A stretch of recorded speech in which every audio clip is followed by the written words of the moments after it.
וברכה וערב טוב. אנחנו נמצאים בספר קהלת, פרק ח', פסוק ט'.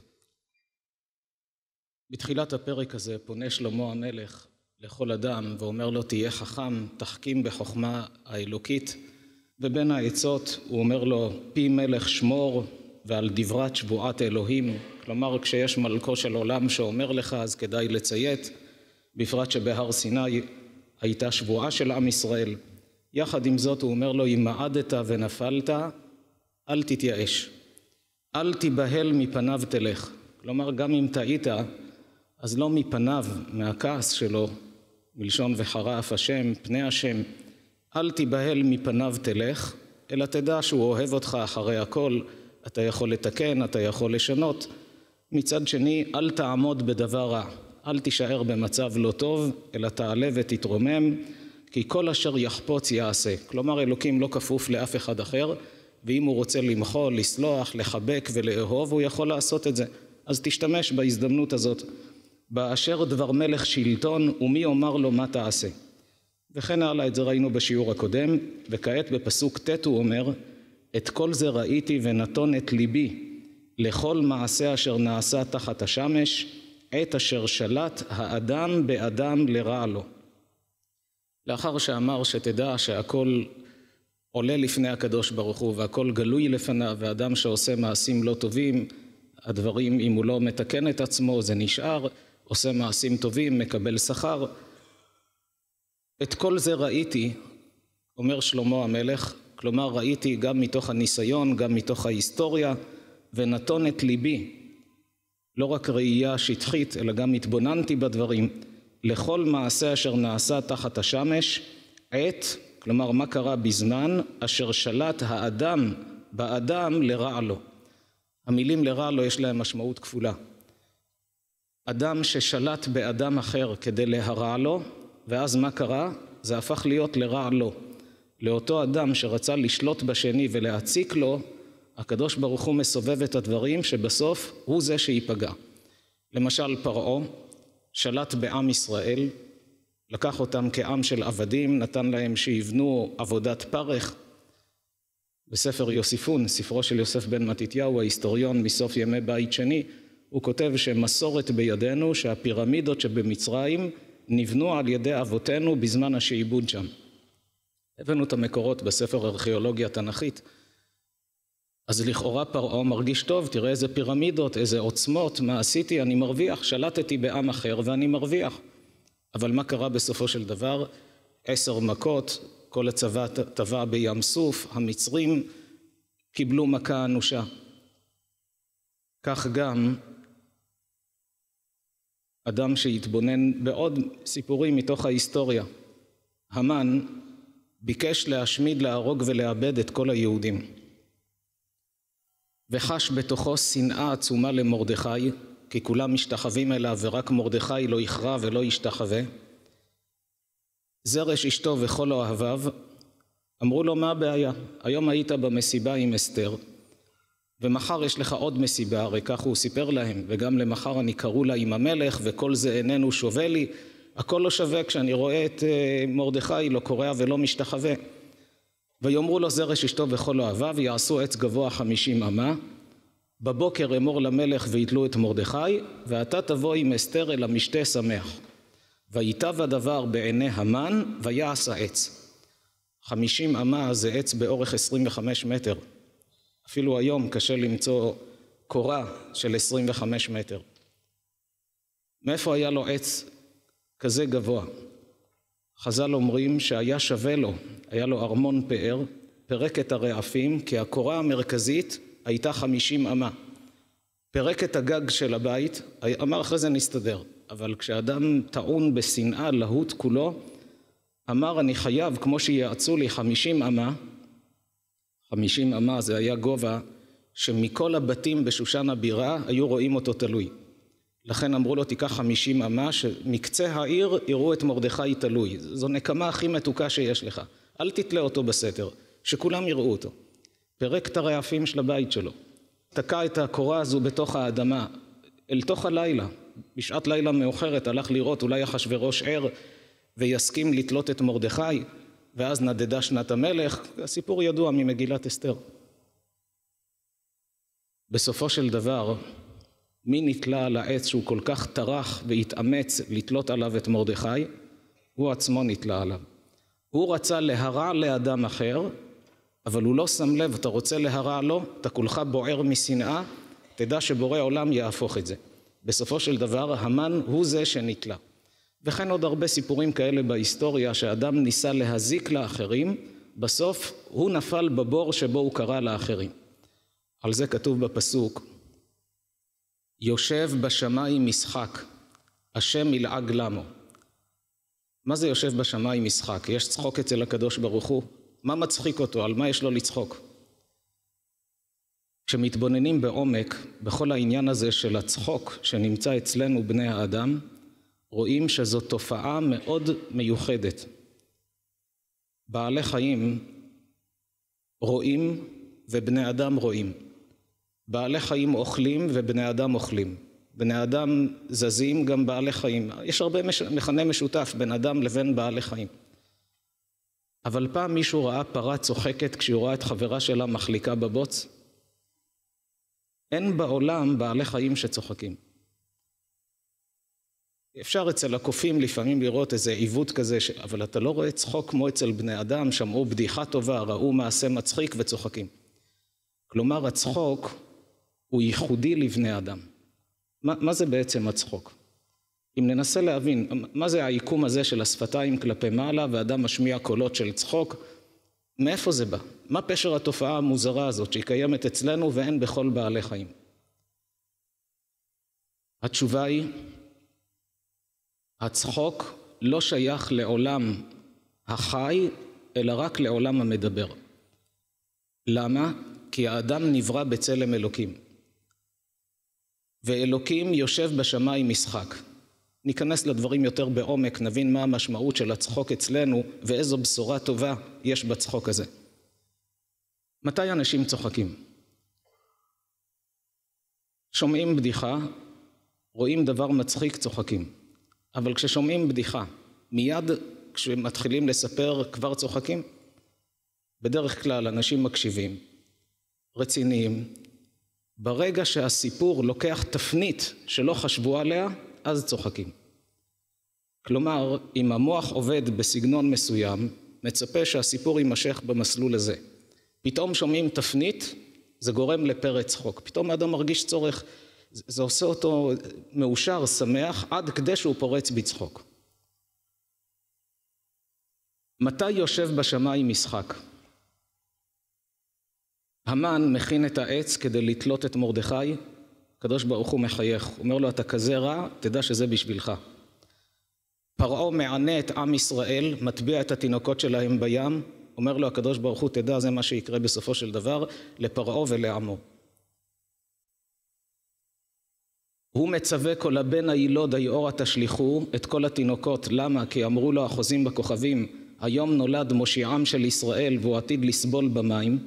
הם צדקו, אותו יום נולד משה רבנו, והוא מת במדבר ולא נכנס לארץ ישראל בגלל מים, שאלוקים אמר לו תדבר עם הסלע, והוא היקע את הסלע, לכן לא נכנס. אז הם ראו משהו בכוכבים. אבל פרעה פירש את זה לא נכון, אמר תזרקו את כל התינוקות שנולדו היום ליאור, כי אני לא רוצה להסתבך עם מושיען של ישראל. מה קרה כתוצאה מהגזרה שהוא גזר? כל הבן הילוד היאורה תשליכו.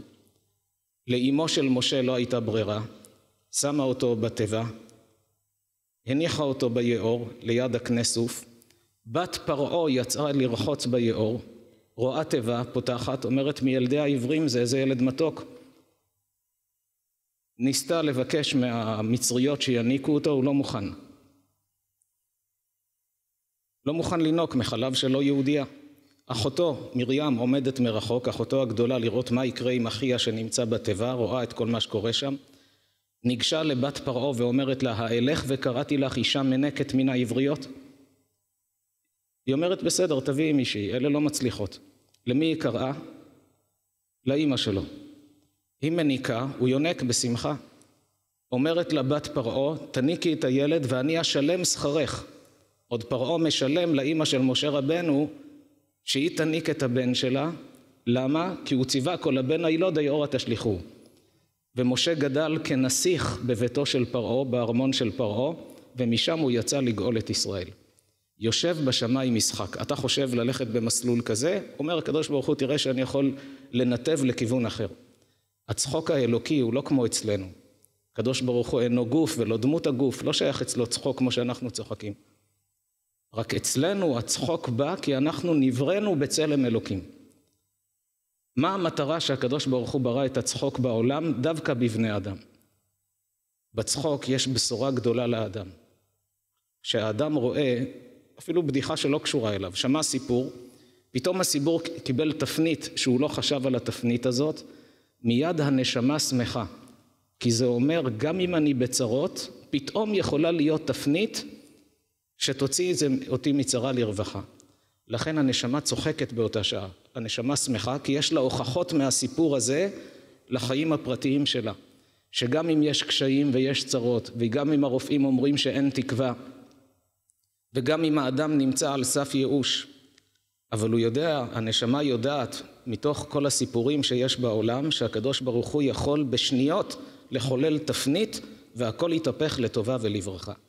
לכן בכל תפנית שהאדם שומע, הנשמה מרגישה צורך לפרוץ בצחוק, פרץ של שמחה, כי זה נותן לה חיזוק לחיים הפרטיים שלה, שאצל בורא עולם הכל יכול לקחת תפנית מזווית שלא חשבת עליה, ובסוף הכל יהיה לטובה לברכה.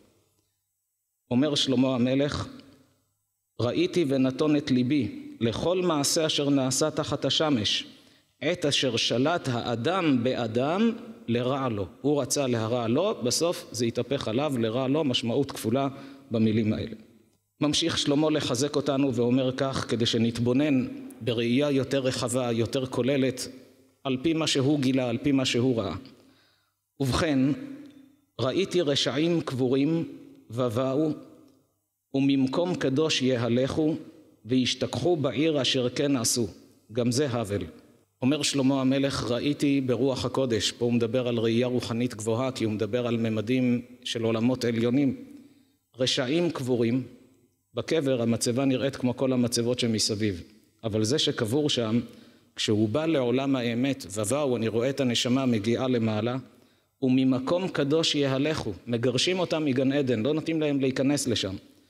וישתכחו בעיר, לא רק למעלה מגרשים אותם, גם כאן אדם שהוא רע, אדם שהוא בעייתי, כשהוא כאן עוד הוא שולט באחרים. אבל כשהוא הולך מכאן, מנסים לשכוח אותו כולם, לא רוצים לזכור אותו. ולא רק שאותו שוכחים, אשר כן עשו, גם המעשים שהוא עשה, הקים איזה אנדרטה, בנה איזה משהו על שמו, רואים את זה בעולם. סדאם חוסיין, איזה אנדרטה ענקית עשה על שמו. אבל ברגע שנפל, הרסו את הכל, שברו את הכל, לא רוצים לזכור אותו בכלל, את אותם אנשים רעים. גם זה הבל. אומר שלמה, תדע לך, היצר הרע שמפתה את האדם, כל זה הבל, לא יוצא מזה טוב. אשר אין נעשה פתגם מעשה הרעה מהרה, על כן מלא לב בני האדם בהם לעשות רע. פה הוא עומד על שאלה מעניינת. אומר שלמה, אתה תשאל אותי, אם הכל כל כך פשוט וברור, שמי שעושה טוב מקבל טוב, מי שעושה רע מקבל רע. אם הכל פשוט, אז איך אנשים חוטאים? איך בכל זאת אתה רואה שיש אנשים שעוברים עבירות, אנשים שלא עושים את רצון השם? הרי אתה עכשיו דיברת, וכל הפרק הזה דיבר, שיש דין ויש דיין, אז איך בכל זאת יש אנשים שעושים דברים רעים? הוא אומר, אתה יודע למה? אשר אין נעשה פתגם, פתגם זה כמו פתגם המלך, חוק. החוק של המלך לא נעשה על מעשה הרעה מהרה. כלומר, הענישה האלוקית היא לא מיידית. אם האדם היה עושה רע ומיד נענש, אף אחד לא היה חוטא. הסיבה שאנשים ממשיכים לעשות רע, כי אין ענישה מיידית. זה מה שהוא אומר, אשר אין נעשה פתגם מעשה הרעה, החוק על מעשה הרע, כלומר העונש, מהרה. זה בא לאחר זמן. על כן, מלא לב בני האדם בהם לעשות רע. לכן הלב מרשה לאדם לעשות דברים רעים, כי הוא לא רואה תוצאה מיידית. למה באמת לא רואים תוצאה מיידית? למה אלוקים לא מעניש מיד? זו שאלה. אדם מזיק לשני, מציק לו, צריך להענש מיד. עובר עבירה, צריך שיענש מיד. הרי שלמה המלך בעצמו אומר, שבגלל שלא נענשים מיד, לכן אנשים מרשים לעצמם לעשות עוד שטויות. התשובה היא, יש שתי סיבות עיקריות למה הקדוש ברוך הוא לא מעניש מיד? האחד, מתוך אהבת האדם, ערך אפיים. אבא שאוהב את הבן, לא על כל טעות מיד מכה אותו. מסביר לו, מדריך אותו, רומז לו, מנסה לקדם אותו, מעודד אותו, מחזק אותו. אם הוא רואה שאפסה כל תקווה, הוא גם עובר לעונש. אבל אב שאוהב את הבן, הוא לא מחפש להעניש את הבן, הוא רוצה שיהיה לו טוב. לכן יש אצל הקדוש ברוך הוא הנהגת ערך אפיים, שמעריך אפו, 13 מידות רחמים, אל רחום וחנון, ערך אפיים. אף זה כמו וחרה אף השם, כעס. ערך אפיים מעריך כעסו, כלומר לא מעניש מיד, אולי האדם יתקן את עצמו, אולי הוא ישתנה. סיבה שנייה יותר עמוקה, אם הייתה ענישה מיידית, לא הייתה בחירה לבני אדם. הרי כל מה שהקדוש ברוך הוא ברא את העולם, כדי שהאדם יעמוד בניסיון, תהיה לו אפשרות לעשות טוב, תהיה לו אפשרות לעשות רע, כשיבחר בטוב יקבל שכר לפי מעשיו. העולם הזה דומה לפרוזדור בפני העולם הבא. התקן עצמך בפרוזדור כדי שתיכנס לטרקלין, זו התכלית של הבריאה. מה היה קורה אם על כל חטא הייתה ענישה מיידית? למשל, אם היה מפורסם בעולם שכל אדם שגונב, באותה שנייה הבית שלו עולה באש. מישהו היה מעיז לגנוב? אוכל ארנבת, נחנק במקום. מישהו היה מעיז לאכול ארנבת? אם הייתה ענישה מיידית, אף אדם לא היה חוטא. והקדוש ברוך הוא רוצה שתהיה בחירה בעולם. זו עוד סיבה שהוא נותן את ההנהגה של ערך אפיים, של הסבלנות, כדי לאפשר בחירה לבני אדם. וממילא זה גם מעצים את השכר של מי שבוחר בטוב. זו סיבה שלישית, אבל היא תוצאה של הראשונות. בגלל שאין ענישה מיידית, והאדם בכל זאת נזהר לא לעשות רע, הוא יודע עכשיו אני יכול לגנוב, אף אחד לא ידע, אין עונש, אבל אני לא עושה את זה, כי זה רצון השם. השכר שלו במצב כזה הוא הרבה יותר גדול, מאשר היה מגיע לו, אילו היה יודע שאם אני עכשיו חוטא, אני מיד נענש, רק בכל זאת אני חוטא. או עומד בניסיון. כשאדם לא רואה תוצאה מיידית, ובכל זאת עומד בניסיונות, ממילא שכרו גדול. ממשיך שלמה המלך ואומר, אשר חוטא עושה רע מעט, הוא לא אומר 100, הוא אומר מעט. כל ספר קהלת כתוב בצורה שצריך להשלים את המילים שבין המשפטים. כך כתב שלמה בחוכמתו את הספר, כאילו שהוא מחק מילים באמצע, אתה צריך להשלים את המילים. גם כאן, מה זה אשר חוטא עושה רע? מעט. מה זה מעט? מעט באלף, כן? כתוב לא בעין. מעט, מסבירים כאן המפרשים, תשלים את המילה 100,000. כלומר, אפילו אם החוטא יעשה רע 100,000 פעמים, אתה רואה שהוא חוזר על החטא עוד הפעם ועוד הפעם, הוא מעריך לו. הקדוש ברוך הוא הולך איתו בסבלנות. כי גם יודע אני אשר יהיה טוב ליראי האלוהים אשר יראו מלפניו. הוא אומר, אני יודע שדווקא בגלל זה, שרואים שיש אנשים שעושים דברים רעים ולא נענשים, זה עצמו עושה טוב, נותן שכר גדול ליראי האלוהים אשר יראו מלפניו. וטוב לא יהיה לרשע, ולא יאריך ימים כצל אשר איננו ירא מלפני האלוהים. כלומר, כמו צל שעובר במהירות, כך גם אדם שהוא רשע, בפועל לא יהיה לו טוב בסופו של דבר. מה מיד השאלה שעולה? אבל אנחנו רואים אנשים שבאמת הם אנשים רעים, ובכל זאת אתה רואה שהוא חי טוב. יש לו כסף ויש לו עושר, יש לו הכל.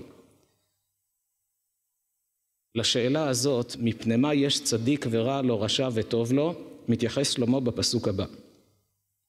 יש הבל אשר נעשה על הארץ.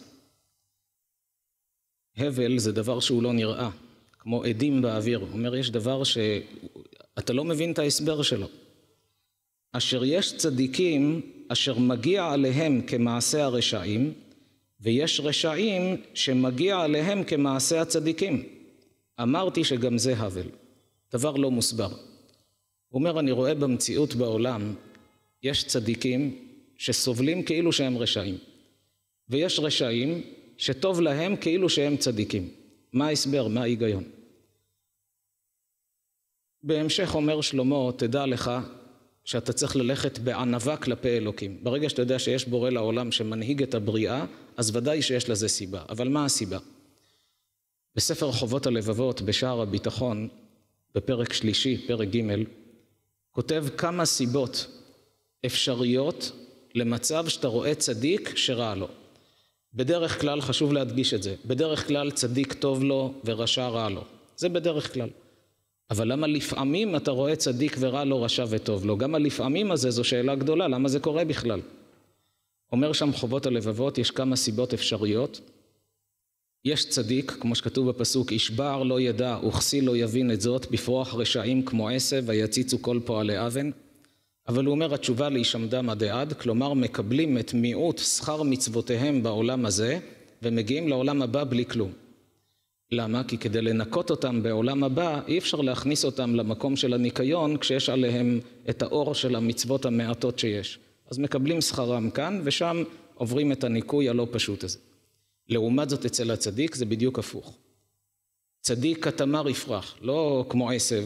הרשעים בפרוח רשעים כמו עשב. אבל הצדיק כמו הדקל, צומח לאט לאט, צריך הרבה סבלנות בהתפתחות שלו. כארז בלבנון יסגה, אבל מה התוצאה? עוד ינובון בשיבה, דשנים ורעננים יהיו. כלומר, כשרואים צדיק שסובל, זה אומר, או שיש לו מעט עוונות מהגלגול הזה, שעם כל הכבוד לצדקות, יכול להיות שהוא נכשל במשהו, והסבל הזה מנקה אותו, איסורים ממרקין עוונותיו של אדם.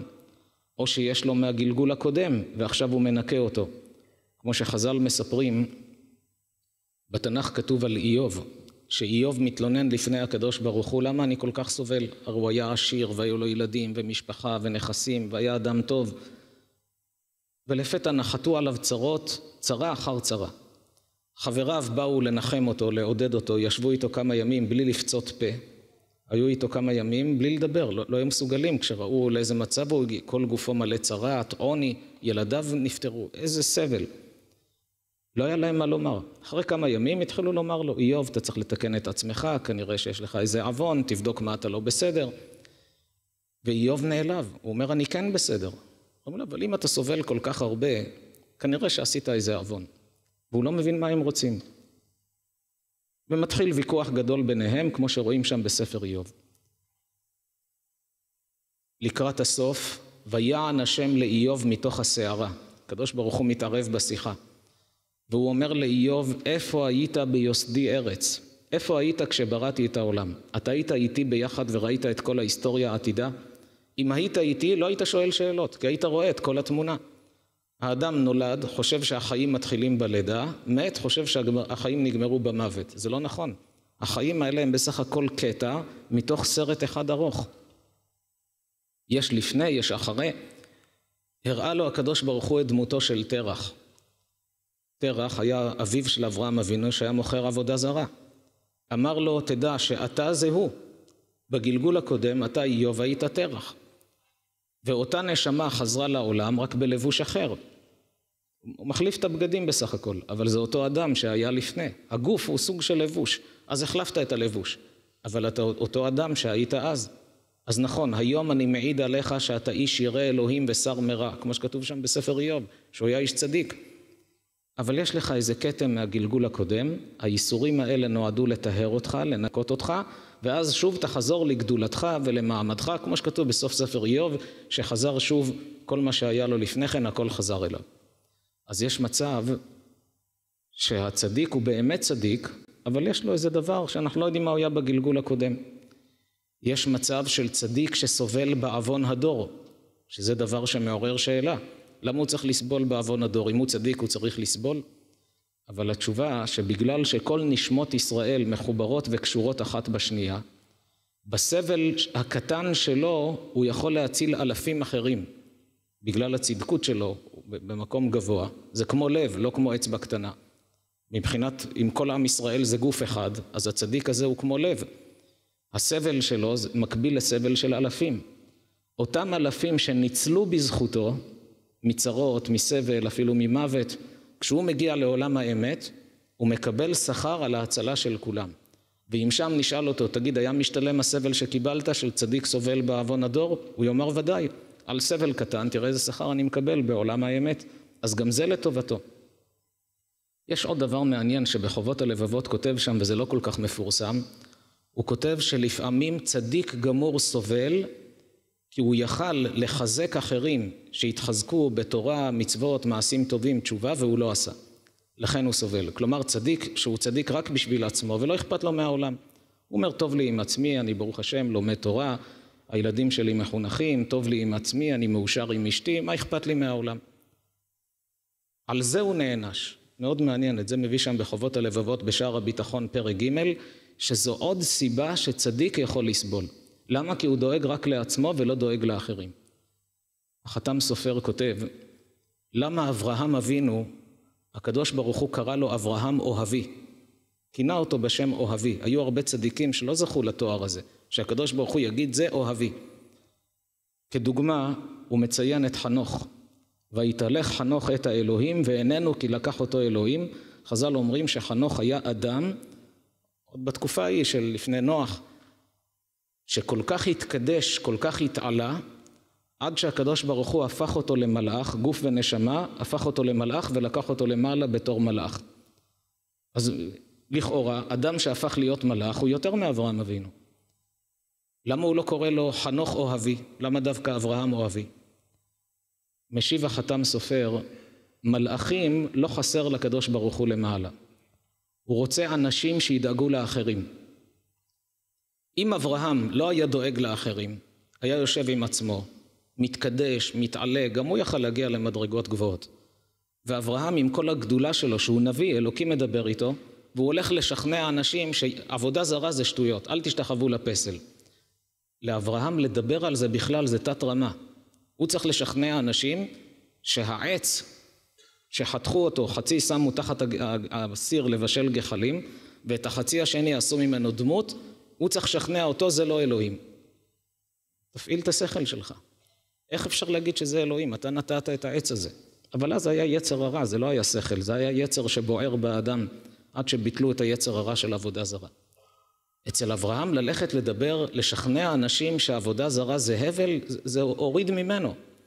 אבל היה שווה לאברהם אבינו להקריב את זה, כדי שעוד אנשים ידעו שיש בורא לעולם. לאדם כזה קורא הקדוש ברוך הוא אברהם אוהבי, זה אוהב אותי באמת. כי הוא לא חי רק לעצמו, ורק מנסה להתפתח בעצמו, אלא הוא דואג גם לאחרים. ואומר חובות הלבבות, שאפילו צדיק, אבל אם הוא דואג רק לעצמו ולא דואג לאחרים, הוא יכול בסופו של דבר לסבול. למה לא דאגת לאחרים? זה מוסר השכל גדול לעצמנו. לפעמים אנשים אומרים לעצמם, תראה, אני לא עכשיו הרב הראשי לישראל, שאני אוכל עכשיו לדבר. אבל לאמיתו של דבר, כל אחד ואחת מאיתנו, יש לנו תמיד את המעגל שמסביב. שכנים, שכנות, קרובי משפחה, שאפשר לדבר איתם. בוא לשיעור תורה, תראה עוד הרצאה, עוד שיעור, לשלוח קישורים להרצאות שונות. למה הילד שלך לומד בבית ספר כזה? יש בתי ספר תורניים, לא להגיד, העיקר הילדים שלי בית ספר תורני, בלי אייפונים, בלי שטויות, טוב להם שם, מה אכפת לי מהעולם? זאת טעות, צריך לדאוג גם לאחרים. לשכנים, לשכנות, לספר לקרובי משפחה, יש בית ספר תורני, אני כל כך מאושר שהילדים שלי שם. גם אם אני בעיר הזאת והם בעיר אחרת. אבל גם בעיר ההיא יש בית ספר תורני, אפשר לפנות לארגון לב לאחים, שהם נותנים ייעוץ לבתי ספר תורניים, ולדאוג, אפשר להציל נשמות. כמה כאלה שנדקרו במועדונים, ישנו דברים נוראיים, סבלו ומאושפזים, כמה כאלה היה אפשר להציל אם מישהו היה מדבר עם ההורים שלהם, שישלחו אותם בתי ספר תורניים. והיו גדלים בלי כל השטויות האלה. גדלים רגועים, חיים את המציאות, לא את העולם של הדמיונות, כמה היה אפשר להציל. וזו אחריות שמוטלת עלינו, לדעת לדאוג גם לאחרים. מצד שני אומר חובות הלבבות, אתה רואה לפעמים רשע וטוב לו. למה הרשע הזה? אז אמרנו, לפעמים יש מצב שרשע מקבל את מעט שכר מצוותיו בעולם הזה. אומר חובות הלבבות, לפעמים יש עוד סיבה, שאומנם האדם הזה הוא לא בסדר, אבל הקדוש ברוך הוא יודע שעתיד להיוולד ממנו בן צדיק, והאבא צריך לעבוד קשה להשיג הרבה כסף, כדי שהבן שלו ירש את כל העושר הזה. זו עוד סיבה, דברים שאנחנו לא חושבים עליהם, אבל מהלכים של בורא עולם, והוא מביא שם עוד 5 סיבות לכאן ולשם, שהקדוש ברוך הוא מנהל את הדברים בצורה הכי נכונה, הכי מדויקת, גם אם לנו זה נראה מוזר. שואל חובות הלבבות, אז מה זה שכתוב הנסתרות להשם אלוקינו? הרי יש תשובות על כל השאלות. למה זה רע לו? למה זה? יש תשובות. אז למה כתוב הנסתרות להשם אלוקינו? הוא משיב, כי אנחנו לא יודעים לדייק בכל מקרה ולומר שזה בגלל זה.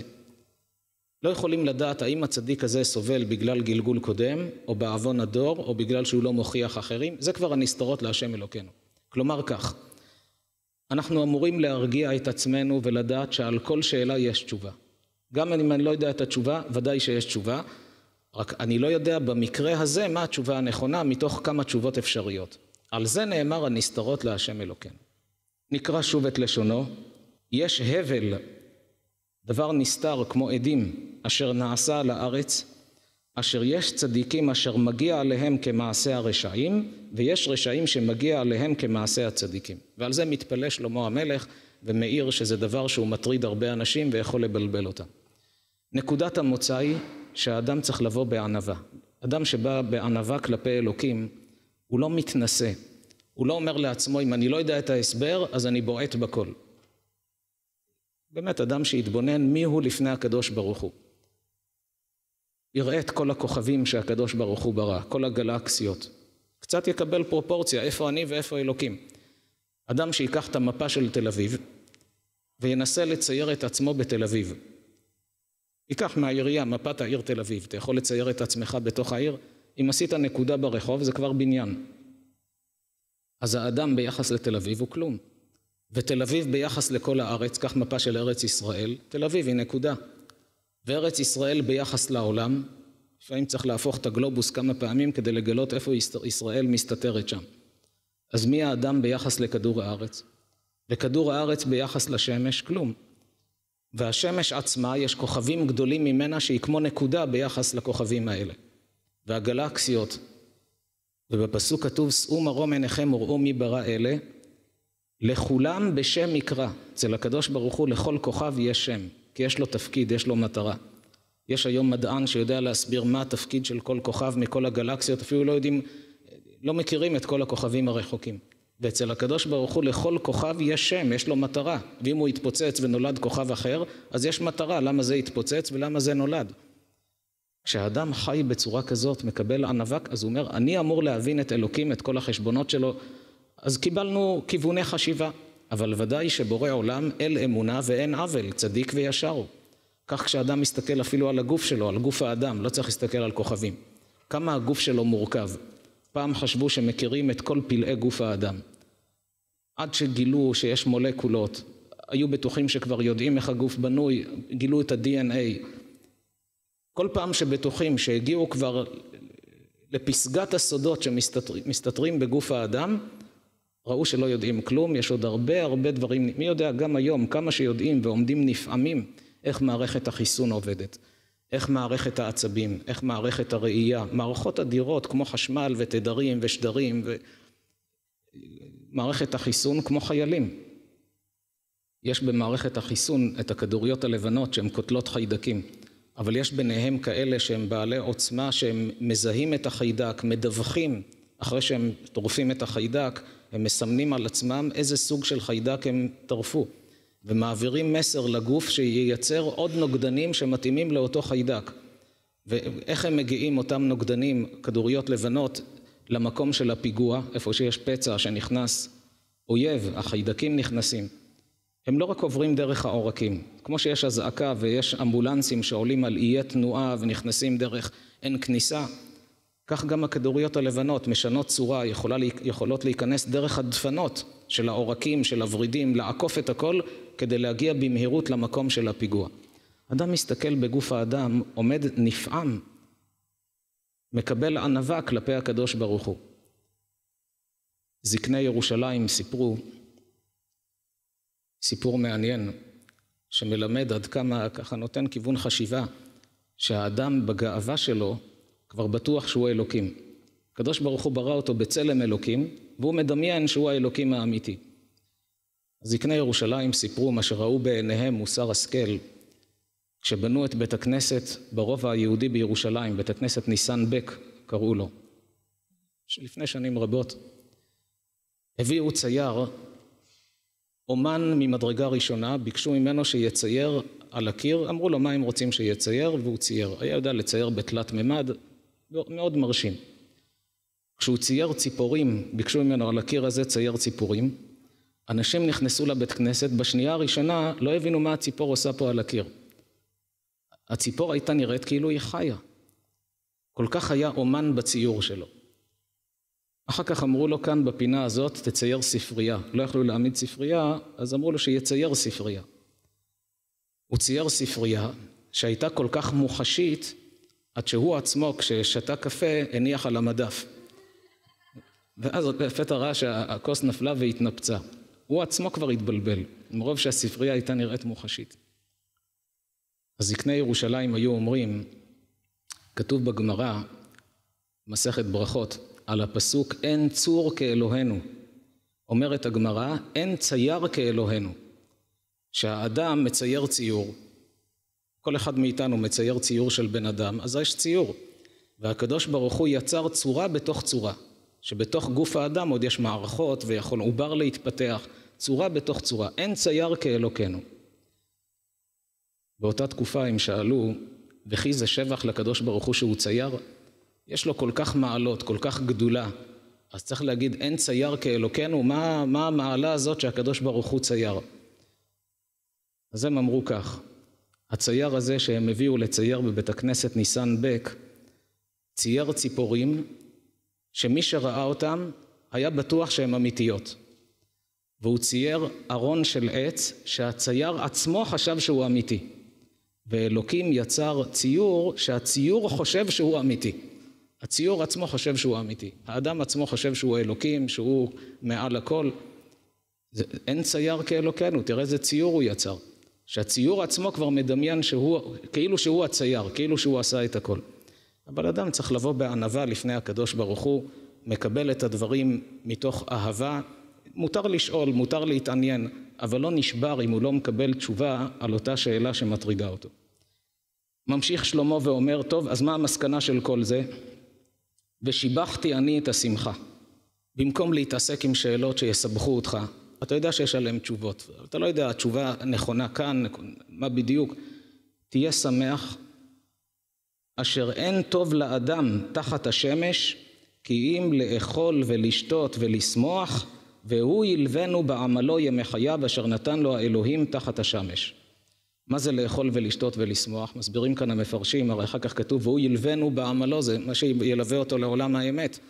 אז ברור שלאכול, הכוונה לאכול מלחמה של תורה, יש פסוקים שהתורה אומרת על עצמה, לכו לחמו בלחמי, תאכלו את המזון שלי. כלומר, הלחם כאן הוא משל לתורה, ינה של תורה. אז הוא אומר, אתה יודע מה הכי טוב, במקום להעסיק את עצמך בשאלות שסתם יטרידו אותך וילחיצו אותך, ושיבחת אני את השמחה. אתה סומך על הקדוש ברוך הוא, שהוא אל אמונה ואין עוול, תהיה שמח. אשר אין טוב לאדם תחת השמש, כל זמן שאתה חי בעולם הזה, כי אם לאכול מלחמה של תורה ולשתות מינה של תורה, ולשמוח שאדם יהיה שמח בחלקו, במה שהוא זוכה להשיג, והוא ילבנו בעמלו, זה מה שילווה אותו בעמל העתידי לחיי העולם הבא, ימי חייו אשר נתן לו האלוהים תחת השמש. בזה הוא מנצל את החיים שלו בעולם הזה, וממלא אותם בתוכן נכון. כאשר נתתי את ליבי לדעת חוכמה, ולראות את העניין אשר נעשה על הארץ, כי גם ביום ובלילה שינה בעיניו איננו רואה. אומר שלמה, תדע שלמסקנות האלה הגעתי אחרי המון מחשבה. נתתי את ליבי לדעת חוכמה, והלב שלי הוא מעיד על ליבו, גם ביום ובלילה שינה בעיניו אינו רואה. הלב הזה, אפילו בלילה הוא לא כל כך היה מעסיק את עצמו בשאלות, שגם בלילות היה קשה לו להירדם. וראיתי את כל מעשה האלוהים, כי לא יוכל לאדם למצוא את המעשה אשר נעשה תחת השמש.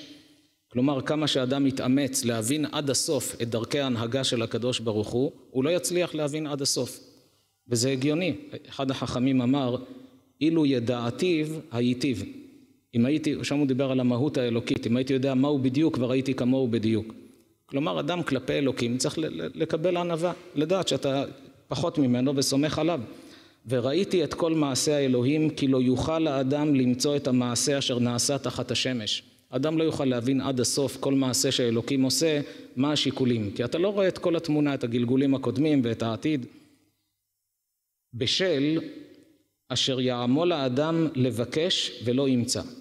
אדרבה, הקדוש ברוך הוא עשה את זה בכוונה, שהאדם יתאמץ לחפש תשובה, ולא תמיד הוא ימצא את התשובה.